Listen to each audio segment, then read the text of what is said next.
എന്റെ ഭർത്താവിന് എന്നെ സംരക്ഷിക്കാനും ഞാൻ ആഗ്രഹിക്കുന്നൊക്കെ നേടിത്തരാനും കഴിയുന്നൊരു ദിവസം വരുവാണെങ്കിൽ ഉണ്ണിയൻ എന്നെ വന്ന് വിളിക്കട്ടെ. അന്ന് ഞാൻ വരാം. അതുവരെ എന്നെ ആരും പ്രതീക്ഷിക്കണ്ട.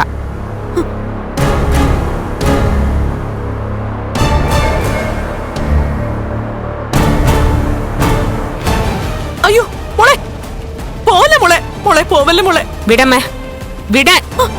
എന്റെ വാശി നിങ്ങൾക്ക് ആർക്കും അറിയില്ല. പക്ഷെ അവക്കറിയാം, എന്നെക്കാളും നന്നായിട്ട് അറിയാം. അത് അറിഞ്ഞു വെച്ചിട്ടാ ഇതൊക്കെ ചെയ്തത്. ഇനി ഇവിടെ നിന്നാലേ ഇതിനപ്പുറം നാടകവും പിന്നീട് ഇതുപോലെ ക്ലൈമാക്സും ഉണ്ടാവും. അതെന്നെ സന്തോഷിപ്പിക്കില്ല, എന്നെ ചിരിപ്പിക്കില്ല, എന്റെ മനസ്സ് തണുപ്പിക്കുകയില്ല. എന്നാ ഇതൊക്കെ അനുഭവിക്കുന്ന ചിലർ ഇതിനകത്തുണ്ട്. അവരുടെ ആശ്വാസത്തോടെയുള്ള ആ മുഖം കാണാൻ എനിക്ക് വയ്യ. ഞാൻ പോവാ.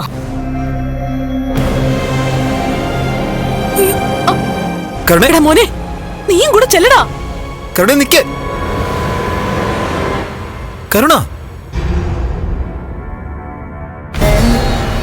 കരുണ പറയുന്നൊന്ന് കേക്ക്. നല്ല മഴ വരുന്നുണ്ട്. ഓട്ടോ വിളിക്കണമെങ്കിൽ ഇവിടുന്ന് കുറച്ച് നടക്കണം. അതുകൊണ്ട് ഓട്ടോ സ്റ്റാൻഡ് വരെ എന്നെ കൊണ്ടാക്കാം, അല്ലെങ്കിൽ വീട്ടിൽ കൊണ്ടുവിടാം. അതിനപ്പുറം തിരികെ വിളിക്കണ്ട.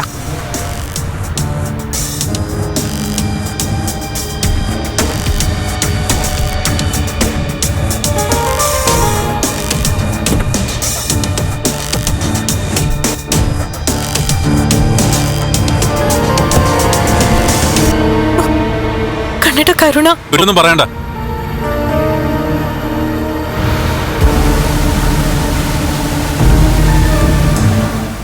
എടാ മോനെ, അവളെ വീട്ടിൽ കൊണ്ടാക്ക്. ചെല്ലടാ.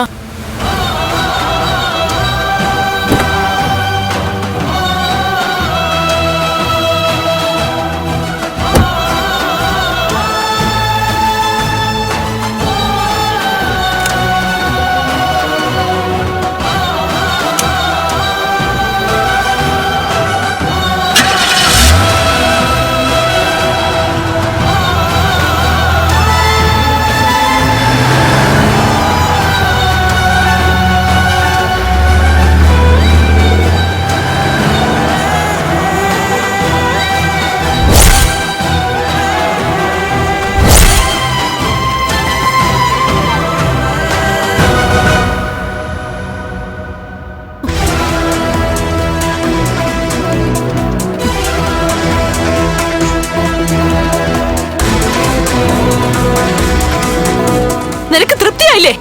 നീ ആഗ്രഹിച്ചതുപോലെ എല്ലാം നടന്നല്ലോ. അനിയത്തിയെ നോക്കാൻ വന്നവള് ഇപ്പൊ ഈ വീട് പിടിച്ചടക്കിയല്ലോ. ആരും ഒന്നും പറയണ്ട. എന്റെ ഭാര്യയുടെ ഭാഗത്തുകൊണ്ട് തെറ്റ്.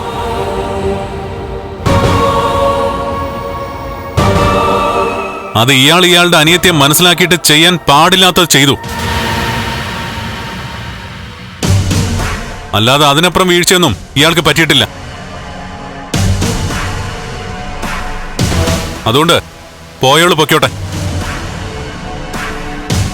അഹങ്കാരത്തിന് ഞാൻ ഒരിക്കലും മാപ്പ് കൊടുക്കില്ലമ്മേ. അഹങ്കാരിയായ ഒരുവള് അവൾക്കൊരു നേട്ടം വരുമ്പോ സന്തോഷിക്കും. തൊട്ടടുത്തൊരു പരാജയം വരുമ്പോഴേ അതിലേറെ ദുഃഖിക്കും. അത്തരം മനസ്സുള്ളവരെ ഒരിക്കലും തൃപ്തിപ്പെടുത്താൻ പറ്റില്ല. വൈകല്യമുള്ള ഒരാളെയാ ഇയാൾക്ക് ഭർത്താവായിട്ട് കിട്ടിയത്. എന്നാൽ അമ്മയും നീയും മനസ്സിൽ വെച്ചോ, എന്നേക്കാൾ ഒരുപാട് എന്നുവെച്ചാൽ 1000 മടങ്ങ് മനസ്സിനകത്ത് വൈകല്യമുള്ള ഒരു പെൺകുട്ടിയെ ഉണ്ണിക്ക് കിട്ടിയത്. അതവന്റെ ഭാഗ്യക്കേടായിട്ട് ഞാൻ പറയൂ. 101 പവനും കോടികളുടെ സ്വത്തുമല്ല ഒരു പെൺകുട്ടിയുടെ സമ്പാദ്യം. അതവളുടെ സ്വഭാവം തന്നെയാ. അതില്ലാത്തവൾക്കൊപ്പോൾ ഒരു ആണിന്റെ ജീവിതം നരകത്തേക്കാൾ കഷ്ടമായിരിക്കും. ഫ്ലവേഴ്സ് സ്മാർട്ട് ഷോ ശനി ഞായർ ദിവസങ്ങളിൽ രാത്രി 9:30 ഫ്ലവേഴ്സിൽ.